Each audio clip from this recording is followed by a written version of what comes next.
नमस्कार साथियों, कैसे हैं आप सभी। आशा करते हैं कि आप स्वस्थ होंगे, सुखी होंगे और प्रसन्न होंगे। जैसा कि हम इस ध्यान, योग और साधना के रास्ते पे चलते हुए हम वो बातें सीख रहे हैं जो सांसारिक जीवन में रह के आप चिंताओं से तनावग्रस्त हैं, बेचैन हैं, उन सबके लिए एक दवा के रूप में, एक औषधि के रूप में हम आपके सामने उपस्थित होते हैं। ज्ञान, मुक्ति और वैराग्य के रास्ते को अपनाते हुए इस सांसारिक मोह माया से आप अलग होकर अपने जीवन को सही दिशा में ले जाकर, अपने मन को शांत रखकर, जीवन में जो जो सांसारिक जीवन इतना चुनौतीपूर्ण है, इस पे हम इसको पीछे ढकेल कर जीवन में एक सही निर्णय लेने की आपकी क्षमता विकसित करने का जो प्रयास है, इसके लिए हम आपके सामने उपलब्ध होते हैं, चर्चा करते हैं, बातचीत करते हैं, समझने का प्रयास करते हैं कि ऐसे कौन से सूत्र है, नियम है, जिसको अगर हम जीवन में अपने अपनाएं तो बहुत सारे जो आपके समस्याएं हैं वो अपने आप से खत्म हो जाएंगी। तो आइए देखते हैं, समझने का प्रयास करते हैं और जानते हैं कि अष्टावक्र ने अपने गीता के माध्यम से जो बातें बताई, जो समझाई राजा जनक को, वो कौन सी बातें हैं, उन्हें कैसे आत्मबोध हुआ, ये बातें कौन सी थी, इन्हीं को समझते हैं।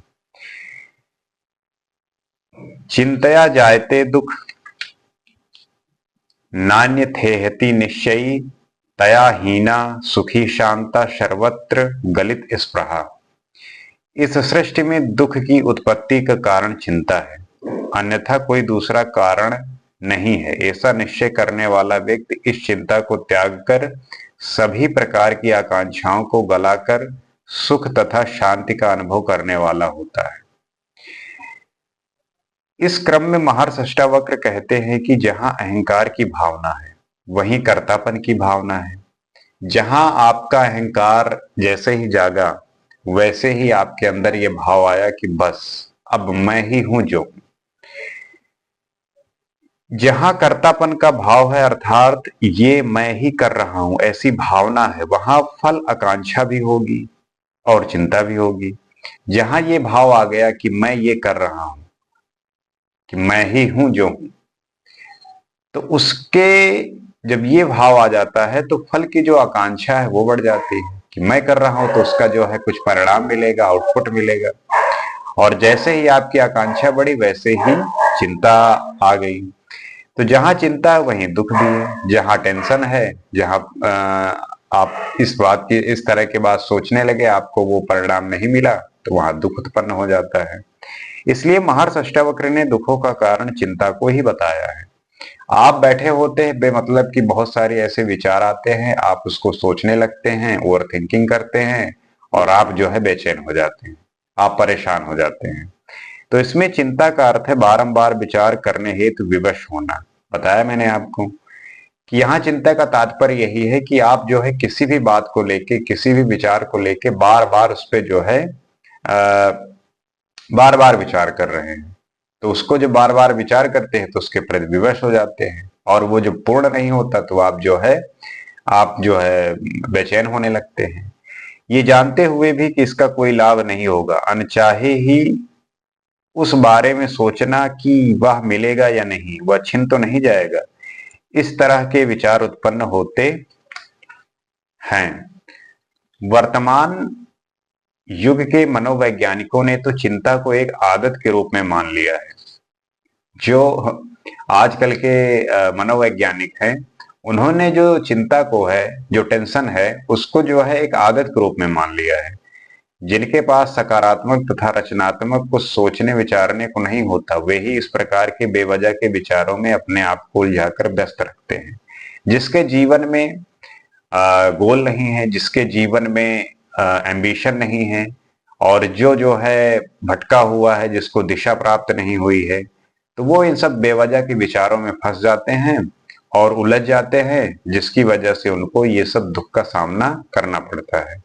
अतः चिंता सर्वदा ज्ञानी लोग ही करते हैं, जबकि ज्ञानी यह सोचते हैं कि मैं करने वाला नहीं हूं, उपकरण मात्र हूं।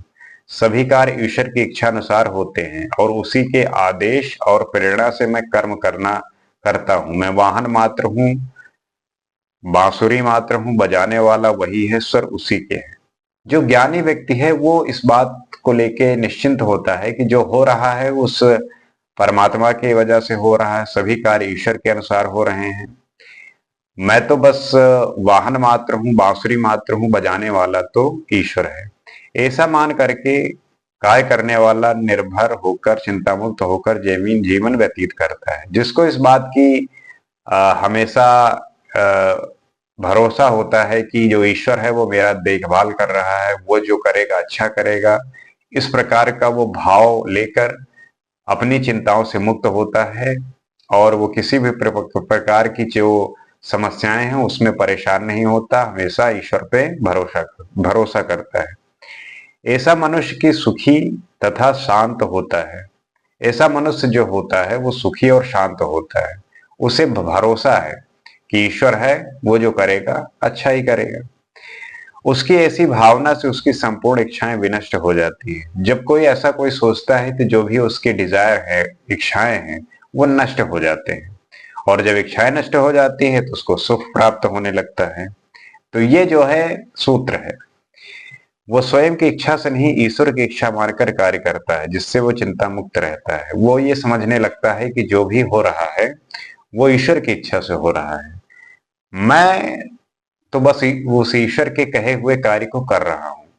तो जैसे छोटा बच्चा अपने पिता की उंगली पकड़कर निश्चिंत हो जाता है, वैसे ही मनुष्य परमेश्वर का सहारा लेकर निश्चिंत होकर जीवन व्यतीत करते हैं। अक्सर लोग प्रश्न करते हैं कि जो पूजा कर रहे हैं वो क्यों करते हैं और उनसे उन्हें क्या मिल जाता है, क्यों करनी चाहिए। तो तात्पर्य यही है कि जब वो उनकी उपासना करते हैं, पूजा करते हैं, तो उन्हें ये भरोसा होता है कि ईश्वर जो है उनके साथ है और इस कॉन्फिडेंस के साथ जो काम बिल्कुल नहीं करना चाहते थे वो उसमें वो कुछ ना कुछ काम करेंगे, एफर्ट डालेंगे। तो उनका जो वो एफर्ट है ये मैटर करता है उन भगवान के प्रति भरोसे से। क्योंकि मान लीजिए जैसे आपने एग्जाम्पल में मैं देता हूं कि आप किसी को एग्जाम दे रहे हैं और एग्जाम में आप जो है भगवान से ये प्रार्थना करिए कि पढ़िए मत आप पढ़े ना और आप सिर्फ प्रार्थना करें कि भगवान मुझे एग्जाम में पास करा दीजिए। तो ये जो है अंधविश्वास है, ये जो है मूर्खता है। परंतु आप ये भरोसा रखें कि ईश्वर जो है मुझे देख रहा है, मेरे साथ है। तो इस भरोसे के साथ हो सकता है कि आप कुछ क्वेश्चन वहां पे कॉन्फिडेंस में, आत्मविश्वास में सही कराएं। लेकिन ये आंख मूंद कर प्रार्थना करना कि भगवान सब क्वेश्चन सही कर दें, तो ये संभव नहीं है। ये बेवकूफी है, ये आडंबर है। तो अब उनपे विश्वास रखना है और ये रखना है कि जो ईश्वर है उसकी कृपा है मुझ पे। तो इस प्रकार अपने कॉन्फिडेंस को लेके काम करिए और इस तरीके से जब काम करेंगे तो ईश्वर का जो आशीर्वाद है वो आपको प्राप्त होगा, जिसके कारण वो अनेकों प्रकार की मानसिक चिंताओं से मुक्त रहता है। और जो ऐसा सोचता है वो अनेकों प्रकार की जो मानसिक चिंताएं हैं उनसे मुक्त रहता है, उनमें किसी भी प्रकार की दिक्कत नहीं होती। जो उस परमेश्वर की शक्ति में आस्था नहीं रखते उनका जीवन हमेशा अनेकों प्रकार की परेशानियों से घिरा रहता है। जो उनमें विश्वास नहीं करता और उनका आस्था नहीं रखता तो वो जो है अनेकों प्रकार की परेशानियों से घिरा रहता है, क्योंकि फिर वो उसकी जो इच्छाएं हैं वो जब पूर्ण नहीं होती तो वो परेशान होता है। अतएव मानसिक संतुलन बनाए रखने हेतु परमेश्वर के प्रति विश्वास रखना अति आवश्यक है। ईश्वर है या नहीं यह इतना महत्व नहीं रखता जितना कि ईश्वर को मानना महत्व रखता है। जैसे कि ईश्वर, ये तो प्रश्न आप ने देखा ही होगा, सुना ही होगा कि ईश्वर है या नहीं। अब चूंकि किसी ने देखा नहीं और ये बात कहने की है कि जिसने देखा नहीं, जिसने महसूस नहीं किया तो उसे लगता है नहीं। और कुछ लोग हैं जो ये मानते ही हैं कि है ही। तो बात ये है कि आप जो है ईश्वर को माने या ना माने ये आपकी चॉइस है। लेकिन अगर मान लीजिए अगर आपको लगता है कि कुछ है ऐसा या आप जान सकते हैं, समझ सकते हैं, तो फिर बेहतर है कि ना जानने से अच्छा है कि मान ही लीजिए कि होंगे। और नहीं भी मानते तो फिर आप जानने की कोशिश करिए कि अगर क्यों आप क्यों नहीं मानते, आपको ऐसा क्यों लगता है कि नहीं है। तो इसका प्रश्न आप ढूंढिए, और जिसको लगता है कि है तो वो इस प्रश्न का उत्तर ढूंढे कि वो कहाँ है। तो वो ढूंढें, सर्च करें, उसको जानने का प्रयास करें। ये ना मन में बांध के बैठ जाएं कि वो है या नहीं है। अगर नहीं है, वो आपकी नास्तिकता जाहिर करेगी, आप जानने का प्रयास नहीं किए। और अगर आपने मानकर बैठा है कि नहीं है, तो वो आपकी आस्तिकता है, जो कि मूर्खता है। तो जानने का प्रयास करिए, तब जो है आप उस बात को मानिए। तो ईश्वर है या नहीं, यह इतना महत्व नहीं रखता जितना कि ईश्वर को मानना महत्व रखता है। अगर आप मानेंगे तो ये कम से कम ये तो होगा कि एक जो अ, अगर मानते हैं या नहीं मानते वो अलग बात। अगर नहीं मानते तो आप सीधे जो है ये है कि पाप के भागी हैं जैसे। और मान रहे हैं तो फिर तो चलो ठीक ही है, फिर क्या दिक्कत है। तो इस तरीके के बहुत सारे थ्योरीज बहुत अलग अलग बड़े बड़े पंडित भी देते हैं, और वो कहते हैं कि ना मानने से तो बेहतर है कि आप मान ही लीजिए, उसके बाद आप ढूंढते रहिए, उन्हें खोजते रहिए। ये बात है।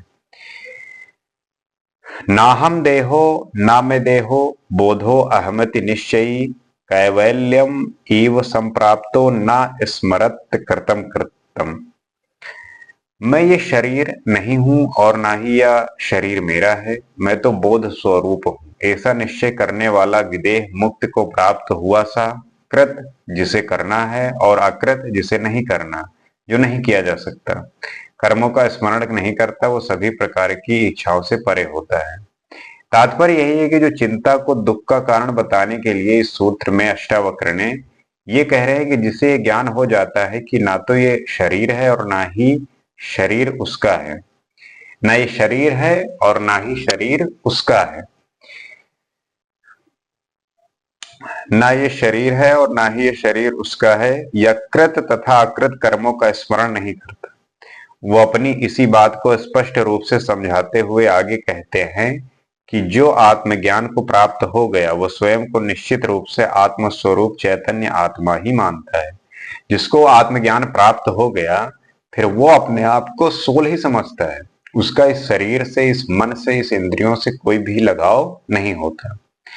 उसका शरीर से नाता टूट जाता है। इस कारण ज्ञानी ही ऐसा कहता है कि मैं शरीर नहीं हूं, आत्मा हूं।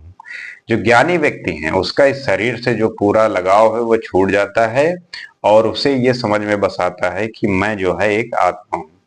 क्योंकि आत्मा का कोई शरीर नहीं होता, इसलिए वो कहता है कि मेरा शरीर ही नहीं है। अब आत्मा का कोई शरीर नहीं है, तो वो अपने आप को तो यही कहेगा ना कि मैं आत्मा हूं और मेरा कोई शरीर ही नहीं है। ज्ञानी मनुष्य को ही ऐसा निश्चय पूर्वक बोध होता है, जिसके कारण वो कैवल्य को प्राप्त हो जाता है। कैवल्य एक कॉन्सेप्ट है कि जिन लोगों को कैवल्य प्राप्त हुआ, जो ज्ञानी कैवल्य को प्राप्त हो जाता है, वो स्वयं को आत्म स्वरूप मानता है।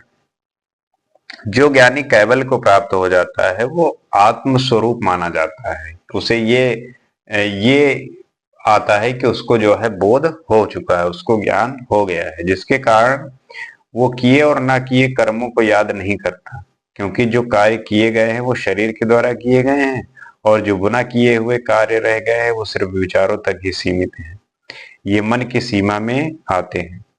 तो मतलब ये होता है कि जो आपने किया वो शरीर में थे, वो शरीर से संबंधित थे, और जो विचार थे वो भी सीमित थे, वो मन की सीमा तक। तो आपको बोध होने के बाद आपको इस बात की चिंता नहीं करनी कि शरीर और मन पे क्या जो है बैठेगी चीजें। अतः दोनों का ही आत्मा से कोई संबंध नहीं होता, ना मन का कोई आत्मा से संबंध है, ना ही शरीर का कोई आत्मा से संबंध है। यही कारण है कि आत्मज्ञानी कृत और अकृत कर्मों का स्मरण नहीं करता। तो जो ज्ञानी व्यक्ति हैं, उनका जो है कर्म में और अकर्म में, कहने का मतलब कि किसी भी प्रकार के कर्मों में जो है उनका स्मरण नहीं रहता। वो न करता रहे न भोगता रहे, तो क्या मतलब रह गया? कुछ भी मतलब नहीं रह गया, शून्य हो गया। तो इस प्रकार से हम समझ सकते हैं कि जो अष्टावक्र ने अपने सूत्र दिए हैं वो इतने उपयोगी और लाभदायक है कि अगर आज के समय में इस कैपिटलिज्म की दुनिया में, भौतिकवाद के जीवन में इसको अपने जीवन में धारण करते हैं और एक भी क्षण के लिए इसको नहीं भूलते, तो आपकी मुझे लगता है कि 70 से 80% जो समस्या है वो ऐसे ही खत्म हो जाएंगी। 50% प्रॉब्लम तो एक क्षण में नष्ट हो जाएंगे और तब आप जो है आनंद की अनुभूति करेंगे, आपको मजा आने लगेगा। इसी आशा के साथ आपसे उम्मीद करते हैं कि इन बातों को अपने जीवन में धारण करके आगे बढ़ रहे होंगे, चुनौतियों को बड़ी सरलता से धैर्यता पूर्वक निभा रहे होंगे। क्योंकि इस समय पे संसार में डिस्ट्रैक्शन बहुत ज्यादा है। आप जहां भी आंख उठा के देखेंगे, आपको बहकाने के लिए, आपको अलग अलग तरीके के लुभावने देने के लिए बहुत सारी चीजें हैं। अच्छे अच्छे योगी इसमें जो है वह फंस जाते हैं। और अगर इसमें आपको इस स्थिति को पाना है तो आपको त्याग और साधना तब तो करनी पड़ेगी, तभी जो है ये प्राप्त होगी। ये ऐसा नहीं है कि आपको जो है मंत्र के द्वारा दे दिया जाए या कोई कान में ऐसी बात बता दी जाए कि आपको ऐसा ज्ञान हो जाए। ये तो स्वयं से होता है, ये स्वतः जो है आपको बोध होता है। तो जब आप करेंगे और इसको जो है इसके बारे में सोचेंगे, समझने का प्रयास करेंगे, तब जो है आप पाएंगे कि अगर इसे हम अपने जीवन में धारण किए होते तो ये हमारी जो विचार हैं उसको सही दिशा में ले जाके हमें आत्मज्ञानी बना देती। इसी बात को समझते हुए, जानते हुए आपसे उम्मीद करते हैं कि ये वीडियो जो है आपके लिए उपयोगी होगा। और भी ऐसे बहुत सारे लोग होते हैं जो इन सब बातों से अपरिचित होते हैं, अनभिज्ञ होते हैं, नहीं जानते, नहीं पहुंच पाती ऐसी बातें, उन तक भी पहुंचाइए, उन्हें भी बताइए, ताकि उनके जीवन में भी एक अच्छा और नया परिवर्तन आ सके। इसी उम्मीद के साथ अगले एपिसोड में आपसे फिर मुलाकात होगी। आज के लिए इतना ही। नमस्कार।